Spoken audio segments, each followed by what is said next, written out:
For the last part of our program this evening, we're honored to have with us, as you heard, David Horovitz. Thank you. The founding editor of Times of Israel online newspaper. David's originally from the UK, and he has been many years in Israel, and one of the most important and insightful journalists, and I would say in Israel today. Frequently writes on a wide range of issues, including Israel's political scene, security matters, foreign policy, religious issues. Is there anything you don't write about? I'm the editor, so I get to write about anything I want, yeah. So David, we're going to start at the beginning a little bit and maybe talk about Israel's founding father, David Ben-Gurion.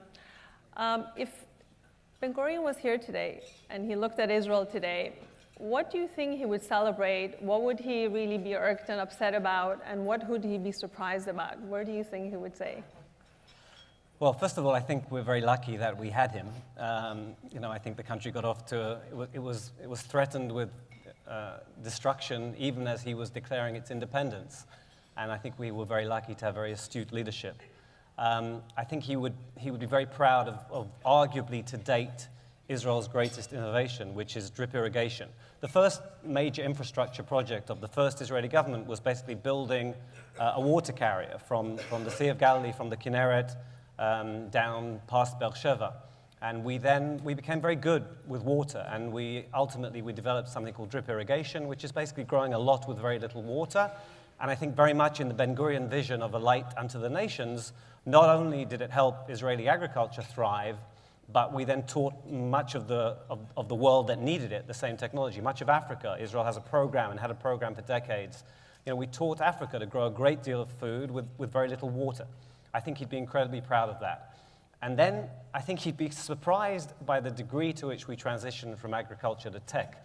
This was the land of Jaffa oranges, and you'd fly into Ben Gurion Airport. It was Lod Airport, and you'd see orange groves everywhere. And there aren't many of those left, and we'd had this transition to tech. Now, I don't know what he'd make of that, because I'm not saying he was a technophobe, and before my time, but there was a documentary that came out a couple of years ago. They found footage of an interview and so on. They put together a new documentary, and you see him sort of initiating the first phone conversation. He's at Stable Care, and he answers the phone with a certain degree of reluctance. Hesitation. I mean, this is a guy who didn't want the Beatles to come to Israel. He didn't really like television, and we're the blooming, world tech powerhouse. But I think he would internalize and be very proud of that. I think it would disappoint him. I mean, I'm sure it would disappoint him that we haven't settled the Negev. I mean, all of you who have your Israel connection, you'll know buying apartments for, when you're growing up there and you're raising your family there, or in whatever circumstance, housing is not cheap. And we've got half a country that is, underpopulated. I think things are starting to move in that direction. I think he'd be a little disappointed. And I think he would have wanted us to have attained peace. But I wouldn't be naive about that. I don't think he would have been naive about it. And the agonizing dilemmas that we have on the peace front are agonizing because they're not simple. And I don't think Ben-Gurion would have been remotely simplistic about how to go about achieving that. Thorny issue. So many polls are now showing that in America, among American Jewry, there's a real generational divide in the way that American Jews are connecting with Israel. And I know that we at the ADL worry about that, and we all think, what are some solutions? How can we get young American Jews to be connected to Israel the way my generation, my parents' generation were? What are your thoughts on that? Well, I mean, the first thing that I would really want to say, and I welcome the opportunity to speak, and I'm so grateful that you asked me to come. When you look at Israel, at whatever age you are, remember that we in Israel are, there is no more argumentative society, I don't think, in a good way, right, than the people of Israel, right? We have, there's a joke about, 2 Israelis, 3 mobile phones, but we have elections in Israel, and there's like 35, 40 parties that are running for office. The taxi drivers party and the Holocaust survivors party, and sometimes they even run together, some of those parties. We have different opinions on everything, and I would ask you to bear that in mind when you agonize over some of the things that are done. We're agonizing over them as well, and therefore connect with the bits of Israel that you want to take forward. We're all trying to work to build the best Israel that we can. In terms of energizing people, it is my conviction that the best tool that we have is Israel. And I don't mean some kind of coming to Israel and being shown a very straitjacketed, partisan, whatever the ideology. I mean Israel in all of its richness and diversity and its wonders and its warts. And I say that as a journalist, right? The Times of Israel is not Israel only the lovely things. It's Israel in all of its complications and contradictions. And yet, it is called the Times of Israel. It is emphatically a Zionist enterprise. Right. I think you can tell Israel's story in all of its nuances, and you come out empathizing with Israel. I think the same goes for people connecting to Israel. Bring them to Israel. And I'll just tell you one story. It must have been a couple of years ago. The South African Zionist Federation did something that was quite a high-risk project, really, which is they brought to Israel, on a very diverse itineraried trip, a group of veteran anti-apartheid activists, people who had opposed the apartheid regime in South Africa, people of all backgrounds and all colors and all professions, diplomats and journalists and business people, and they toured Israel, and they spent a lot of time in the West Bank. They went to Ramallah, and these were people who, to put it carefully, I'd say were not necessarily predisposed to love Israel, and who might well have gone home saying, this is not good. I met them on the last day of their trip. Again, I stress to you, veteran anti-apartheid activists. On the last day of the trip, I met with them. They told me where they'd been. They'd been to settlements. They'd spoken to Saeb Erekat, I think it was, somebody from the Palestinian Authority in Ramallah. They were so pro-Israel on this last day of their trip that I worried for their credibility going back to South Africa. Yeah. They had so fallen in love with the country. They were not naive. They had seen everything, and their conclusion was incredibly empathetic. So you want to engage people, the best tool that I've got is bring them to Israel and show them everything. I think just to even reiterate your earlier point about American Jews coming, we find that most students, when they come to Israel, having been given a very sanitized education about Israel and coming there and only seeing the sanitized version of Israel, go back to college campuses, face the reality, and hear from all walks of life how Israel is viewed.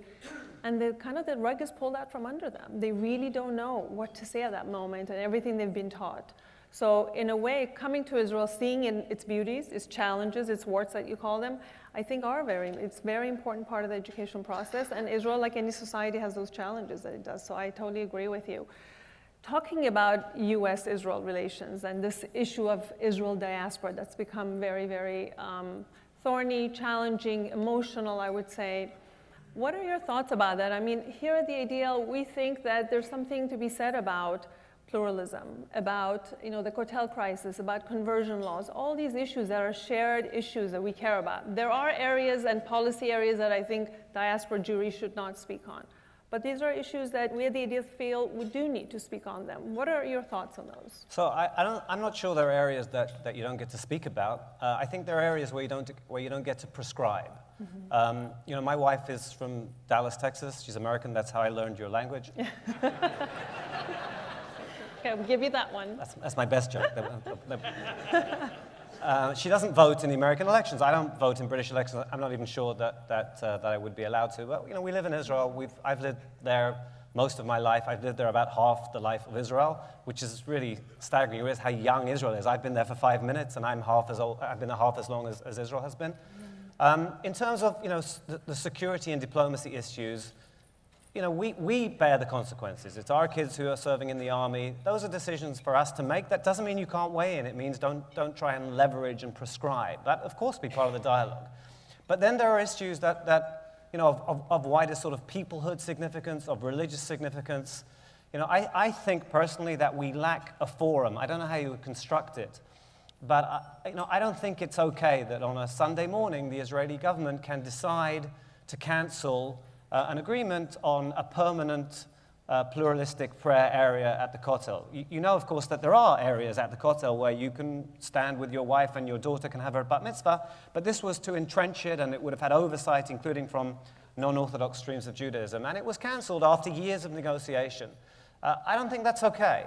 I don't know how you balance, because ultimately, you could argue that those decisions too have to be taken by Israel, but there's a lack of debate and discussion, and there needs to be more of that.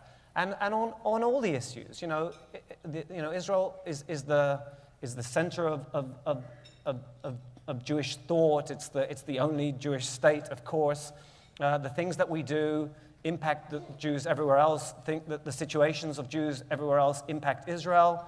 You know, we need to engage in open and diverse dialogue.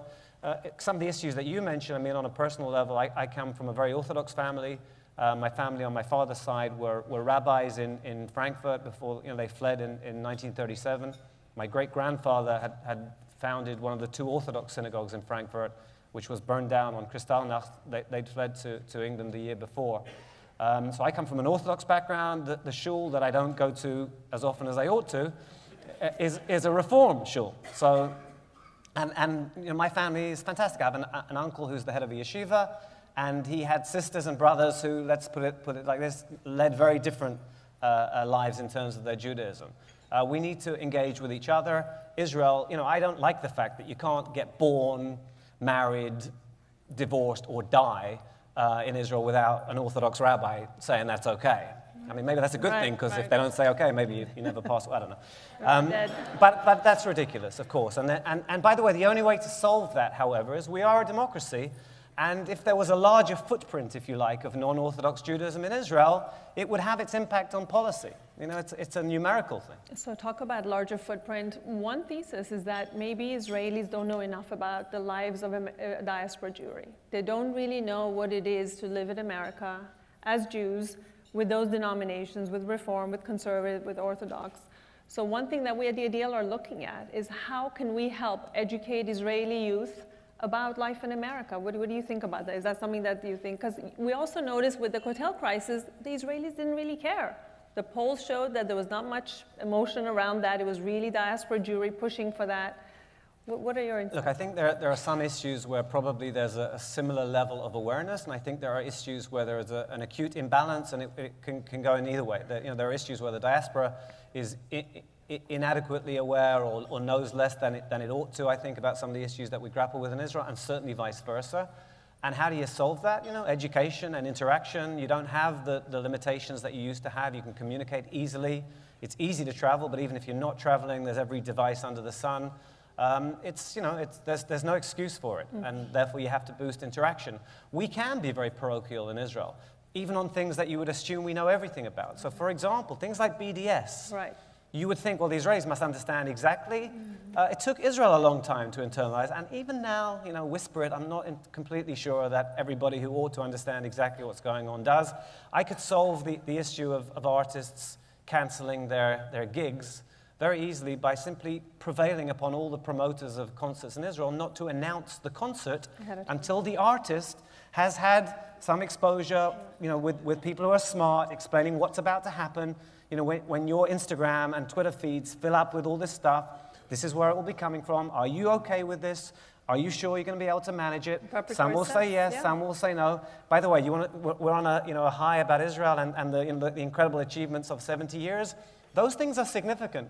When the Rolling Stones and Paul McCartney and people like that play Israel, those things matter a great deal. And one of the joys of my life was interviewing Paul McCartney, probably the most famous person on the planet, before he came to Israel. And he's like worrying. He actually asked me, will people know my music? I know they'll know that. Oh my God, really? I kid you not. That? I kid you not. Oh my God, he knew shocking. we'd know the Beatles stuff, but some of the other stuff, he was like, and just the little Rolling Stones thing. When the Rolling Stones played Israel, which was a few years ago, and it's really mightily significant and an act of tremendous significance. Mick Jagger actually spoke more Hebrew on stage than English. Wow. He had learned Hebrew, and not just Shalom Tel Aviv stuff. Wow. At one point, it's impressive. for the Hebrew speakers in the room, at one point he turns to Ronnie Wood, who, as you'll know, is the guitarist, the second guitarist. You'll know, and he says to Ronnie Wood, I kid you not, Kanita na'alaim ha'ela bashuk? No, Mick Jagger said to Ronnie Wood, did you buy those trainers in the market? She was amazing. Ronnie Wood did not make an audible reply, but Mick Jagger had, for some reason, learned that and many other sentences. Wow. Right. Applause for the Rolling Stones. Yes. That's what I say. I love that. All right. Well, what about? You said there's some issues. American Jewry should speak on things.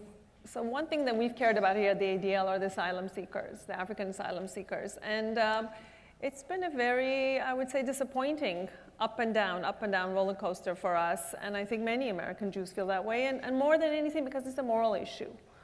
What are your thoughts on that? I know you felt very strongly. You wrote a couple of very, very powerful columns about that. So, again, just a little bit of context that maybe not everybody is aware of. You know, you're all probably better than I am at geography, but we're the only kind of Westernish nation that you can reach overland from Africa.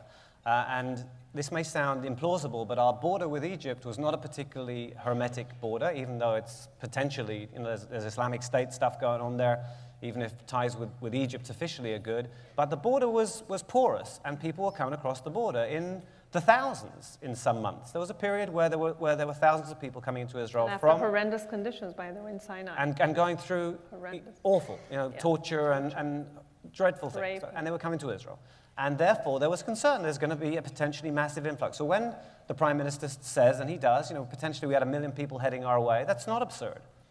And then we sealed the border. And now there's very, very few, if any, people who are able to cross into Israel. And we had maybe 70,000 people who came and about 40-something thousand, maybe 40,000 who remain. Some have since gone back or gone elsewhere.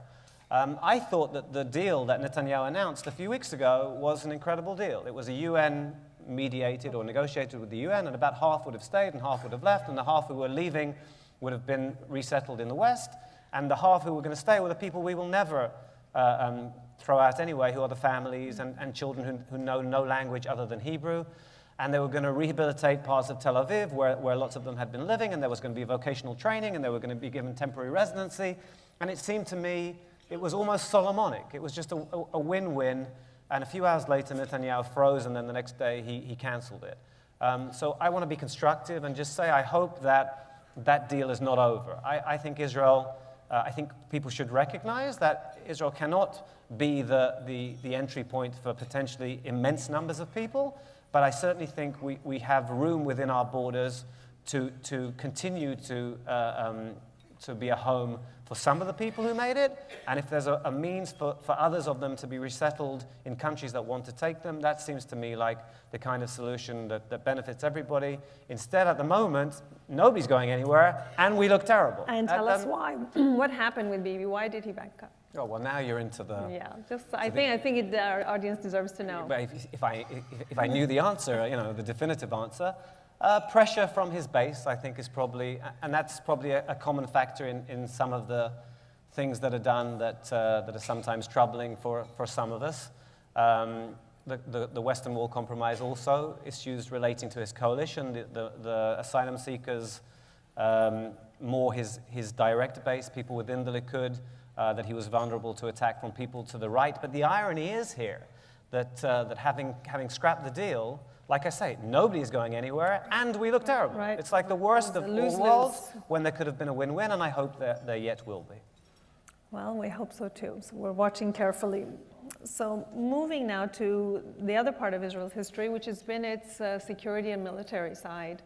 Israel has faced, multiple, multi-pronged attacks on its borders from 48, 67, 73. And today, Israel kind of faces some of those traditional threats, and it has some of the new threats. And I would say specifically coming by way of Iran on its northern border. The Lebanese elections were just held. I think there were worrisome trends. How do you compare where the security status of Israel is today compared to some of those historic military attacks that have happened in the past? So, we live in a really lousy neighborhood. We're 9 miles wide at our narrowest point, and on the western edge of a pretty hostile, largely hostile landmass. We don't see conventional warfare looming. If you want to break the threats down into 3 phases, I'm not saying that it'll never happen, but 48, 56, 67, 73, we prevailed in those conflicts. And then I would say the second phase was terrorism. And people haven't internalized maybe how awful it was in the Second Intifada when there was a strategic onslaught of suicide bombings. And we had very little kids at the time. We were raising our kids. And there was nobody in Israel in that period who wasn't affected directly or indirectly by terrorism. Seeing smoking hulks of buses that had been blown up across the street as you're taking your kids to school. For example, I could get very dramatic about this, but we were all affected by it. And it's amazing that Israelis did not do what they were intended to do by the terrorists, which was flee. That was an effort to terrorize us into leaving the country. And Israelis at some subconscious level decided, no, we're not going to be terrorized into leaving, and we'll find a way. People became basically domestic security consultants. Is it safe to take the bus?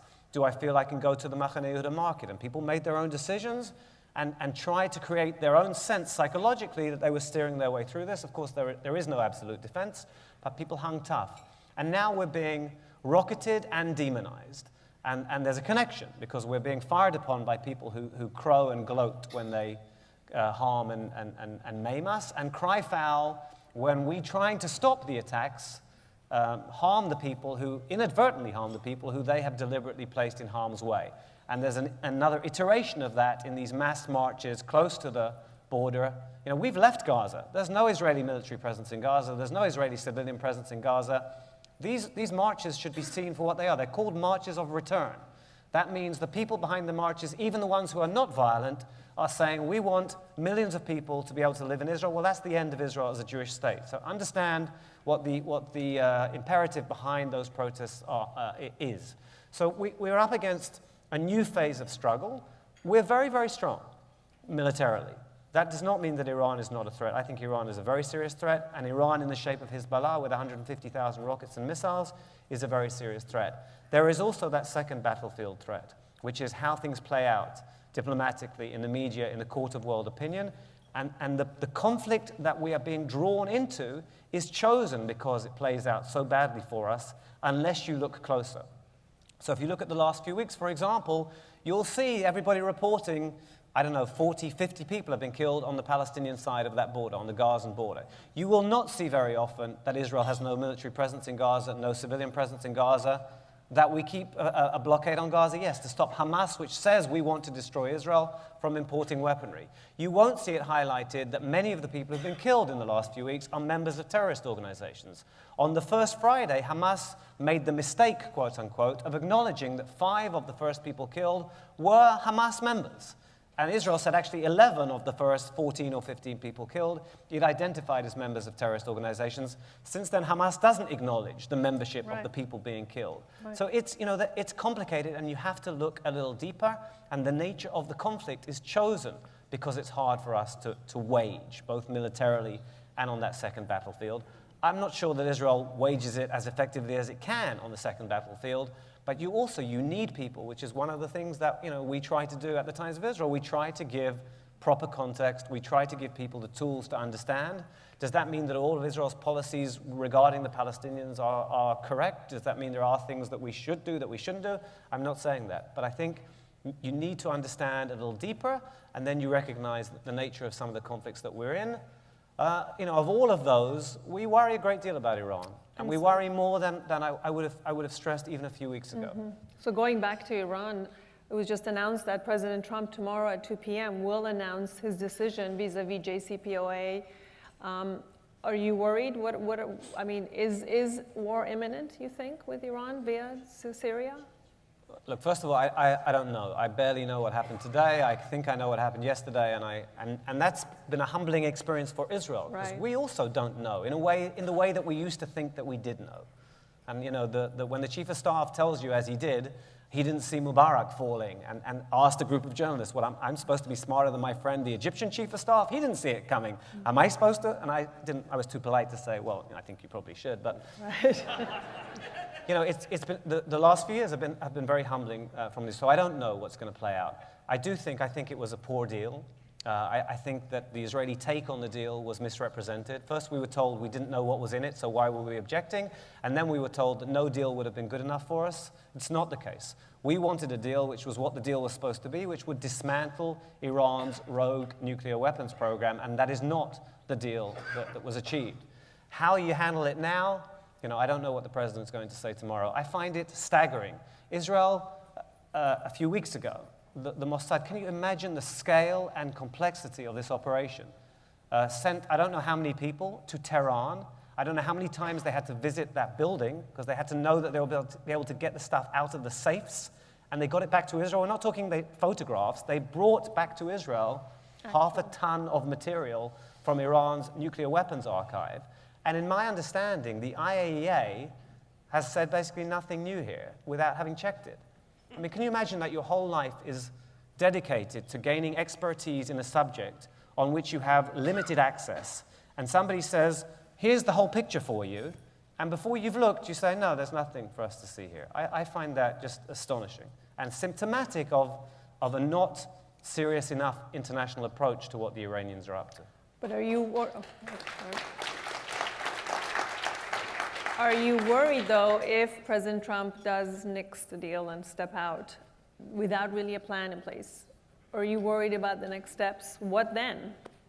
Well, we can stop it. Am I worried? Oh, yeah, okay. I'm worried. Okay. I don't know how it's Agree going with to play out. Yep. If America leaves, does that give Iran room to maneuver between the Europeans and the Americans? Are there other ways that Trump could finesse his, in my opinion, legitimate dissatisfaction with this deal? You know, I don't know what the smartest way forward is now.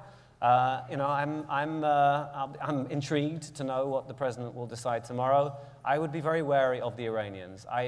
Not for a minute did I doubt that they were seeking a nuclear arsenal, and shame on anybody really who willfully insisted on thinking to the contrary. Well, I have to tell you, we at the ADL are very concerned as well. We care deeply, and we also care about what's going on inside Iran. So the human rights record of this regime is abysmal. We are very concerned about its treatment of the religious minorities, the way it's been treating its own women, and the repression they've been going through. I think you've all seen the campaign for women to take off their hijab, this forced hijab. So we're talking a lot about that as well, and I think we need to also bring attention to what's happening to the people of Iran as well. So Look, few people, I assume, know better than you. You Right. were born in Tehran. Yes. We distinguish in Israel between the regime and the people. We It's very know important. that they are not the same, and one of the tragedies of the deal was that it entrenched this regime. They were able to say, we face down the West, and they benefited financially, and that strengthened them at home, and it strengthened their capacity to do harm abroad. Well, we are all going to be holding our breath tomorrow at 2, so we'll watch and hopefully we'll see what our president does. We have our last 2 minutes to end on a very happy note. So as I said, Israelis were rated having 11th happiest people in the world. I think it's hard to believe that, given the environment, given everything we've just talked about. What do you think? So first of all, I assume, we're always 11th. I don't know how this is. Finland is, generally way up there. Scandinavia, Australia, where cricket is front page news. Nothing wrong with cricket, don't get me wrong. I'd love cricket to be front page news in Israel. It's not going to happen. And we're number 11. And you guys, by the way, are going, you're 18th. We're 18th, yep. I will comfort you by telling you that Britain, where I spent my first 20 years, is 19th. But they have the weather, so I don't know what Good excuse. They have a good excuse. So our neighbors, let's just internalize this. Our neighbors are Syria, Lebanon, Iran, off to the right there. And your neighbor is Canada. And we're the 11th happiest, and you're the 18th happiest nation in the world. You're going to blame the Canadians for that. That's right. Those Canadians must be ferocious neighbors.